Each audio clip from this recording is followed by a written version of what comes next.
예배하는 하나님을 예배하는 예배자입니다. 영적인 생일날입니다. 원래 육적인 생일이 있지만 세례받은 날은 이제 영적인 생일날인데, 그래서 축하하는 마음으로 교회에서 작은 꽃다발을 준비했습니다. 전달해 주시고, 우리 다시 한번 영적으로 잘 사시라고 다시 한번 박수 한번 하겠습니다. 여러분 다 세례 받으셨죠? 안 받으신 분은 내년 봄에 교육 받으시고 받으시면 되고요. 세례는 다 받으셔야 합니다. 세례는 예수 그리스도를 믿습니다라는 내 자신에게 또 공동체 앞에 하나님 앞에서의 표식이고 또한 선포이기 때문에 우리 믿는 자들은 다 세례를 받아야 합니다. 오늘 본문의 말씀은 이스라엘 역사 가운데 가장 힘들고 어려운 시기를 기록하고 있습니다. 일부 학자들은 오늘 이 내용이 이스라엘 백성들이 바벨론 포로로 끌려가기 전에 기록되었다라고도 말하고, 또 어떤 학자들은 아니다, 이미 그들이 바벨론 포로 끌려간 이후에 대략 한 100년에서 150년 이후에 기록된 예언의 말씀이다, 이렇게도 말합니다. 그래서 이 내용은요, 이스라엘 백성들이 나라가 망하고 또 바벨론 포로로 끌려간 이후에 다시금 고국으로 돌아오기까지의 오랜 세월을 배경으로 선포된 그러한 말씀입니다. 한마디로 국운이 흔들리고 다시금 나라가 회복될 기미가 보이지 않고 내가 과연 고향 땅을 밟을 수 있을까 하는 그러한 불확실한 하루하루를 살아가면서 낙심하고 있는 하나님의 백성들에게 하나님이 이사야 선지자를 통해서 말씀을 하고 계십니다. 과연 어떤 말씀을 하실까요? 하나님은 새로운 꿈과 소망과 희망을 가지라는 희망의 메시지를 말씀하십니다. 오늘 19절 말씀을 우리 다시 한번 보시면 19절 말씀에 이렇게 기록됩니다. 보라, 내가 새 일을 행하리니 이제 나타낼 것이라. 너희가 그것을 알지 못하겠느냐? 반드시 내가 광야의 길을 사막의 강을 내리니. 할렐루야. 그럼 읽기만 해도 어떻습니까? 막 소망이 생기는 그러한 말씀이죠. 여기에 보면 내가 하나님을 말씀합니다. 하나님께서 새 일을 행하겠다 이렇게 말씀하셨어요. 과연 이 새 일은 어떤 일일까요? 앞에 나오는 18절에 보면 이전 일, 옛적 일이라는 말이 나오는데 이거와는 전혀 다른 새 일입니다. 이것은 1차적으로는 그 바사, 그러니까 페르시아죠. 페르시아라는 나라의 고레스 왕이 그 바벨론 제국을 멸망시켜서 다시금 이스라엘 백성들을 고국으로 돌아가게 하는 놀라운 구원의 그 일, 이것을 의미합니다. 당시 이스라엘 백성들은 자신들의 힘으로는 도저히 이 바벨론을 멸망시킬 수 없었습니다. 감히 상상할 수도 없는 그러한 일이었죠. 그런데 하나님께서 이런 새 일을 행하시겠다 이렇게 말씀을 하신 것입니다. 그런데 이것은 2차적으로 바로 지금 우리에게 하시는 말씀이죠. 지금 우리의 삶 가운데 이 어려움의 시간을 보내고 있는 우리들에게 하나님은 소망의 메시지, 또한 희망의 메시지, 승리의 메시지를 여러분 주고 계신 줄로 믿습니다. 지금 과연 내가 처해 있는 이 어려움의 상황들이 과연 해결이 될 것인가? 이 코로나19가 다 종식이 되고 다시금 이전처럼 우리의 일상을 회복하고 주님의 몸된 교회가 이 땅에서 힘있게 하나님의 사명을 감당하며 하나님 나라 건설을 할 수 있을까? 얼마 전에 어떤 분과 이런 대화를 나눴습니다. 그분이 작은 사업체를 운영하시는 분인데요. 그러지 않아도 경기가 안 좋죠. 그런데 지금 이 코로나 때문에 2중, 3중으로 어려움을 당하고 있다는 거예요. 그래서 매달 직원들 월급이 600만 원에서 700만 원 이상 나가야 되는데 매출이 안 되니까 계속 적자인 거죠. 거기다 또 매출이 안 되니까 또 몇 억을 지금 적자고 그렇게 어려움을 보았다, 손해보았다는 그런 이야기를 하시더라고요. 근데 중요한 건 뭐냐면 이거 공장을 계속 해야 되나 말아야 되나 이제 이게 이분은 걱정인 것입니다. 여러분 얼마나 답답하겠어요? 근데 이게 비단 남의 일만이 아니죠. 나에게도 그런 일이 있을 수 있고 아니면 다음에 그런 일을 만날 수도 있습니다. 여러분 이럴 때 우리 성도들은 어떻게 해야 할까요? 우리는 늘 그 답을 여러분 성경에서 찾아야 할 줄로 믿습니다. 지금 남유다 이스라엘이 바벨론에게 멸망당했습니다. 그게 주전 587년이죠.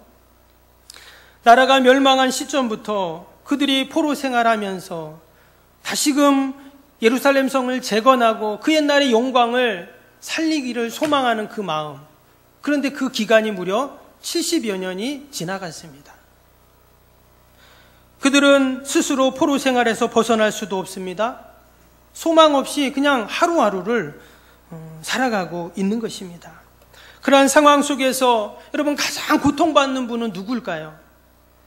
포로 생활하는 이스라엘 백성들도 고통스럽지만 누가 가장 고통스러울까요? 하나님의 택한 백성들을 보고 계신 하나님이 더 고통스럽죠. 지난 금요 기도회 때도 제가 잠시 말씀을 드렸는데 여러분 지금 이 코로나19로 인해서 가장 피해를 본 분이 누굽니까? 하나님이세요. 장사하는 분들, 또 사업하는 분들, 또 다들 피해가 있고 얼마나 어려움이 많아요. 그러나 가장 큰 피해를 본 분은 하나님이세요. 주님의 몸된 교회, 주님의 피로 값주고 세우신 주님의 교회가 여러분 지금처럼 이처럼 비난을 받고 욕을 먹고 어려움을 당할 때가 있었습니까? 모르겠어요. 제가 신앙생활하면서는 처음인 것 같아요.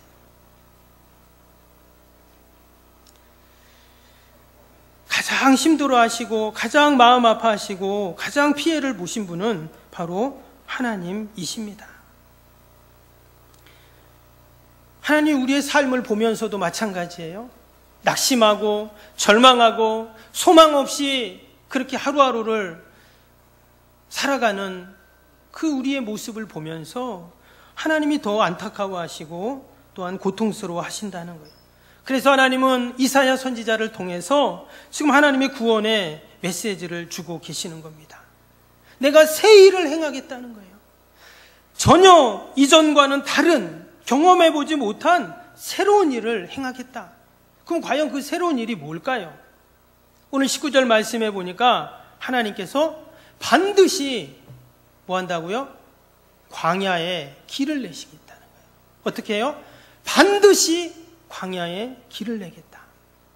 먼저 시작의 말씀은 뭐라고 했냐면 보라 때가 새 일을 행하겠다 해서 이 보라라는 단어는 hen이라는 단어인데요.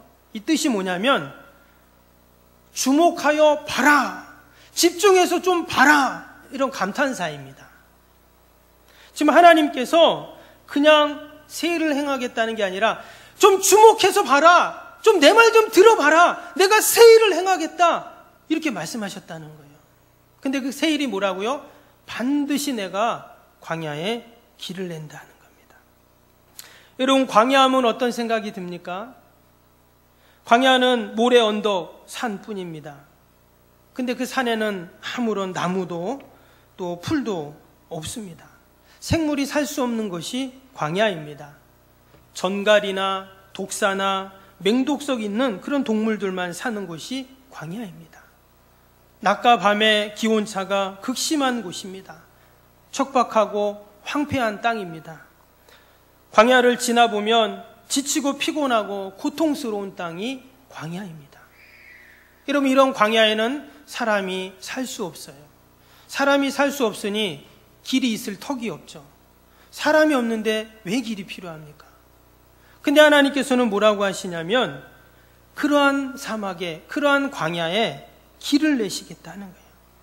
근데 실제로 이스라엘 백성들이 그 옛날 40년 동안 광야에서 살았었죠.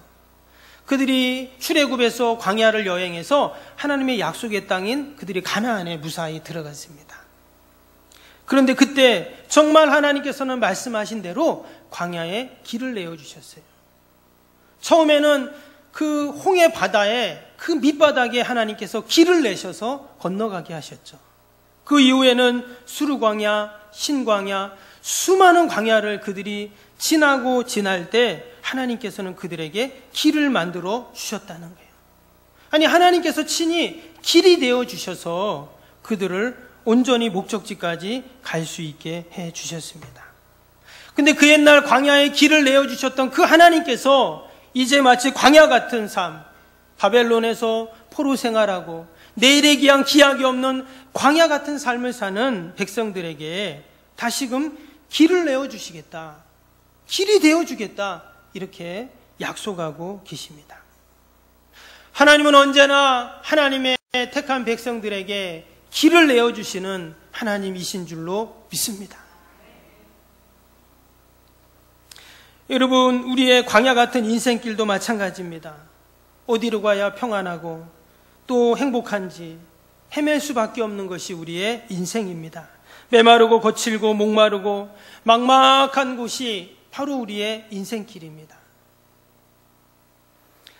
우리가 세상길을 가다가 흔히 하는 말이 길이 없다, 답이 없네, 이런 말을 할 때가 있습니다. 그런데 오늘 말씀에 뭐라고 하십니까? 하나님이 반드시 그 광야에 길을 내시겠다, 이렇게 말씀하세요. 하나님은 말씀하신 대로 반드시 이루시는 하나님이신 줄로 믿습니다. 아무리 거칠고 험한 광야길도 하나님은 우리를 위해서 길을 내어 주실 줄로 믿습니다. 어떻게 길을 내시냐면 이사야 45장 2절에 이런 말씀이 나옵니다. 내가 너보다 앞서가서 험한 곳을 평탄하게 하며 논문을 쳐서 부수며 쇠빗장을 꺾고 했어요. 하나님이 길을 내시는데 어떻게 내시냐면 우리보다 앞서가서 길을 내어주신다는 거예요. 그렇죠. 하나님이 길 없는 곳에 먼저 가셔서 길을 닦아주셔야 되죠.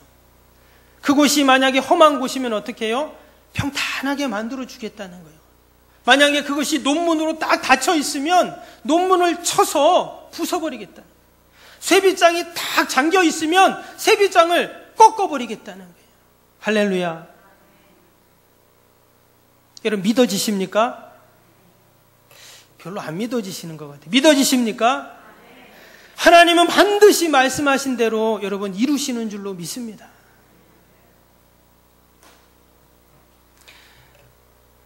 하나님은 이처럼 우리의 답답한 광야 같은 인생길에 그러한 길을 내어 주십니다. 성경에 보면 그런 사람이 있죠. 요셉입니다. 정말 요셉의 인생길은 꼬일 대로 꼬인 인생이에요. 야, 어떻게 이럴 수가 있을까? 어렸을 때 그의 어머니를 잃습니다. 그리고 형들에게 미움을 받아서 노예 상인들에게 팔립니다.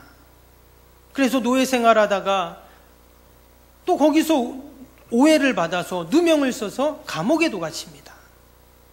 먼 이방 땅에서 노예로, 죄수로 여러분 감옥 생활을 하여 그는 잘못한 것이 하나도 없었는데 이런 인생을 삽니다.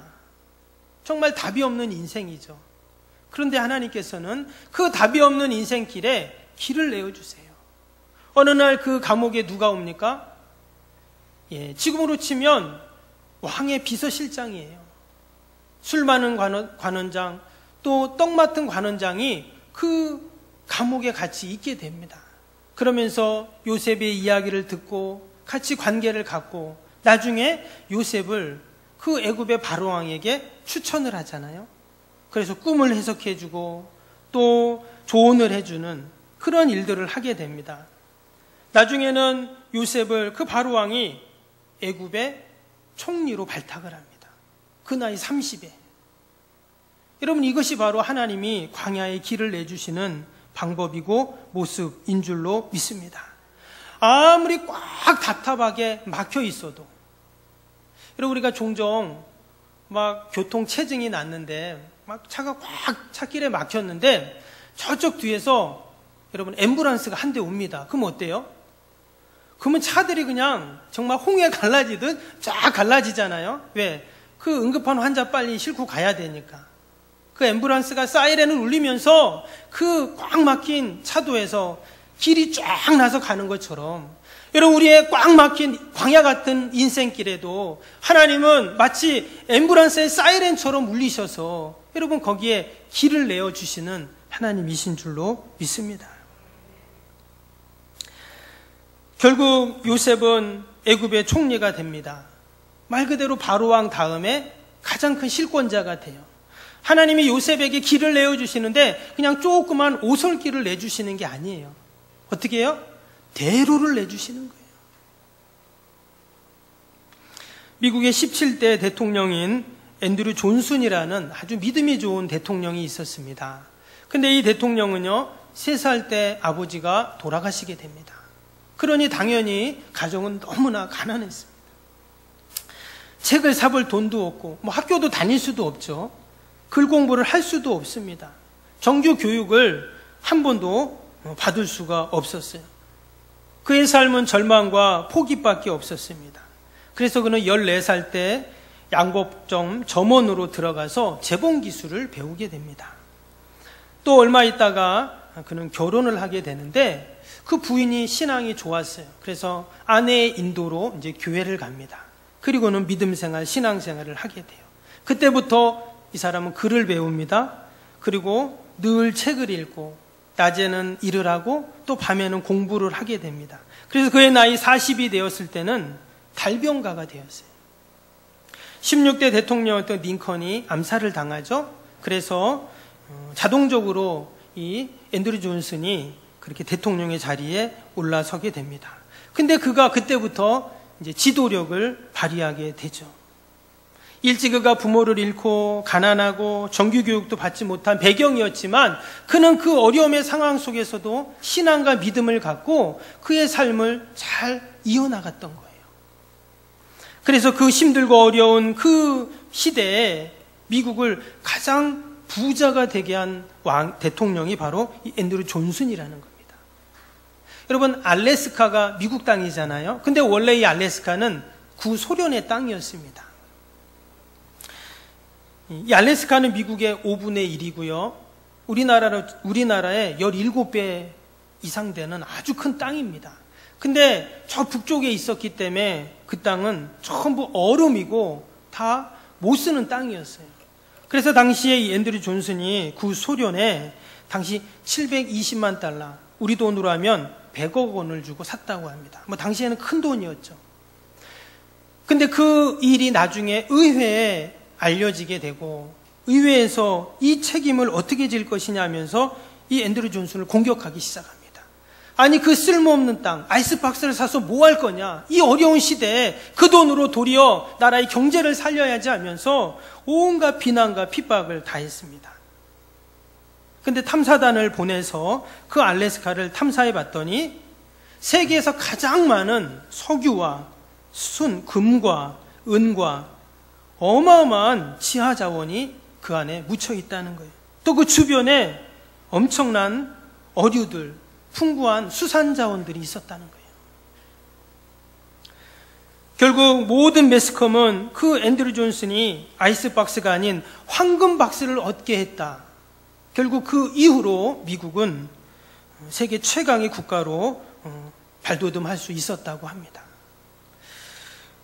그가 비난과 모든 공격에서도 침착을 잃지 않고 끝까지 그 모든 일들을 이루어갈 수 있었던 그 원동력이 무엇이었냐면 그 힘의 원천은 그는 이렇게 말합니다. 나는 하나님 앞에서 절대 절망하지 않습니다. 하나님 앞에서 절대 절망하지 않는다는 거예요. 다른 말로 하면 하나님이 나의 소망이시고 하나님의 나의 기쁨이기 때문에 나는 감당할 수 있다라는 것입니다. 여러분, 모세는 도망자의 신세로 미디안 광야에서 자신의 모든 권력과 부와 명예를 다 잃어버리고 40년 동안 살았지만 그는 절대 절망을 붙잡지 않았습니다. 그랬더니 하나님께서 때가 되매 그를 이스라엘 백성들을 출애굽시키는 영도자로 그를 세워주셨죠. 욥은 하루아침에 모든 재산을 잃고 자녀를 잃고 또 아내도 도망가고 또 질병 가운데 처절한 삶을 살 수밖에 없었지만 그도 절망을 선택하지 않습니다.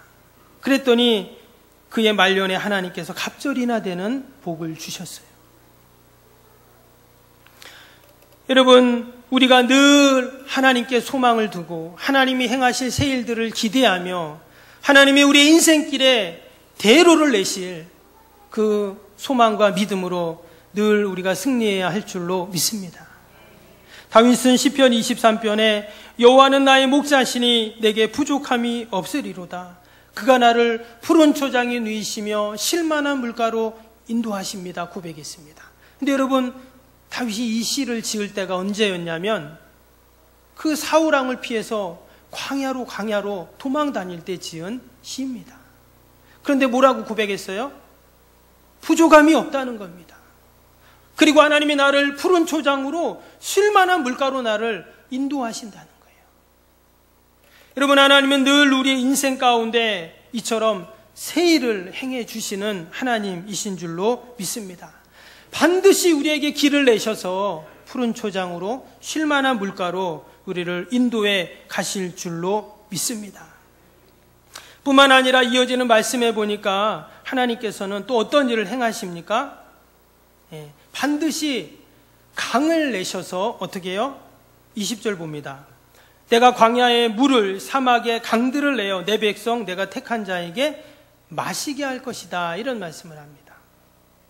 하나님께서 물을 내셔서, 강을 내셔서 그들에게 마시게 한다는 거예요. 여러분, 광야와 사막의 특징이 뭡니까? 물이 없다는 거죠. 물이 없으면 죽을 수밖에 없는 것입니다. 근데 하나님께서 그 광야의 사막에 물을 내시는 것이 아니라 뭐라고요? 강을 만들어 주신다는 거예요. 여러분, 강이 지나가는 곳은 어떻습니까? 그 주변에는 모든 생명이 살아납니다. 죽었던 것도 살아나는 게 강이죠. 근데 하나님께서 그 광야에, 그 사막에 강을 내어주시겠다 말씀했어요. 이와 관련된 귀한 말씀이 에스겔서에 또 나오는데요. 에스겔 47장 9절에서 12절 말씀에 보면 이런 말씀이 나옵니다. 제가 한번 읽어드리면, 이 강물이 흐르는 곳마다 번성하는 모든 생물이 살고 또 고기가 심히 많으리니 이 물이 흘러 들어감으로 바닷물이 되살아나겠고 이 강이 이르는 각처의 모든 것이 살 것이며 또 이 강가에 어부가 설 것이며 엔게디에서부터 에네글레임까지 그물 치는 곳이 될 것이라. 그 고기가 각기 종류에 따라 큰 바다의 고기같이 심히 마르려니와 그 짐벌과 갯벌은 되살아나지 못하고 소금 땅이 될 것이며 강 좌우가는 각종 먹을 과실나무가 자라서 그 잎이 시들지 아니하며 열매가 끊이지 아니하고 달마다 새 열매를 맺으리니 그 물이 성소를 통하여 나옴이라. 그 열매는 먹을 만하며 그 잎사귀는 약재료가 되리라. 강이 한번 흐르니까 모든 것들이 살아나고 소생되는 놀라운 구원의 역사가 있습니다. 근데 중요한 것이 뭐냐면 오늘 22절 중간에 보니까 그 물이 어디서 나와요? 그 물이 성소를 통하여 나옴이라. 할렐루야. 하나님의 전을 통해서 그 생수가 흘러나간다는 말씀입니다. 그래서 그 물이 큰 강이 되어서 흘러가는 곳마다 살아나고, 그 물이 바다로 가면 바다가 살아나고, 광야로 가면 광야가 살아나고. 여러분, 주의 전에서 하나님이 그 생명의 생수를 하나님 계속 흘려 보내주시는 줄로 믿습니다. 근데 하나님께서 그 광야에 길을 내고 또 물을 내신다고 하셨는데 누구에게 그렇게 해주신다고 했습니까? 오늘 20절 말씀해 보니까 내 백성, 내 택한 자가 그랬어요. 하나님이 내 백성에게, 택한 자들에게 그렇게 길을 내어주시고 강을 내어주신다는 거예요. 아무에게나 길을 내주고 강을 내주시지 않습니다. 누구에게요? 하나님의 백성, 하나님의 택한 자, 하나님을 만난 자에게 이런 은혜를 주세요. 그래서 우리는 하나님을 만나야 합니다. 여러분, 이 시간도 하나님을 만나기 위해 여러분 이 예배 자리에 나오신 줄로 믿습니다. 나와서 사람만 만나가고 어떤 사물만 보고 가면 안 됩니다. 반드시 주님 전에 와서 누굴 만나요? 하나님을 만나야 돼요. 말씀을 통해, 찬양을 통해, 기도를 통해 예배 모든 순간순간을 통해서 우리는 하나님을 만나야 합니다. 하나밖에 없는 독생자 예수 그리스도를 우리에게 주심으로 말미암아 우리의 죄를 사하시고 늘 우리를 돌봐주시고 때로는 광야 같은 인생길을 갈 때도 막히고 다친 모든 것들을 다 평탄하게 하시고 길을 내시고 죽은 것도 살아나게 하시는 강을 내시는 그 하나님, 여러분, 그 하나님을 우리가 날마다 만나야 할 줄로 믿습니다. 오늘 말씀해 보니까 그 하나님을 만나서 하나님이 이처럼 새 일을 행하시는 이유가 뭔지 마지막 21절에 나옵니다. 우리 21절 다시 보시면, 이 백성은 내가 나를 위하여 지었나니 나의 찬송을 하게 하려 함이니라. 아멘. 우리가 하나님을 만나야 하는 이유, 또 하나님이 나를 만나주시는 이유, 그리고 하나님이 새 일을 행하시는 이유, 광야의 길을 내시고 광야와 사막에 강을 내시는 그 이유, 하나님이 우리를 통해서 영광 받으시기 위해라는 거예요. 우리가 한 주간을 살면서도 늘 광야의 길을 내시고 사막에 강을 내시는 하나님을 만나고 또 오직 하나님께 영광을 돌리는 저와 여러분이 되시기를 주님의 이름으로 축복합니다.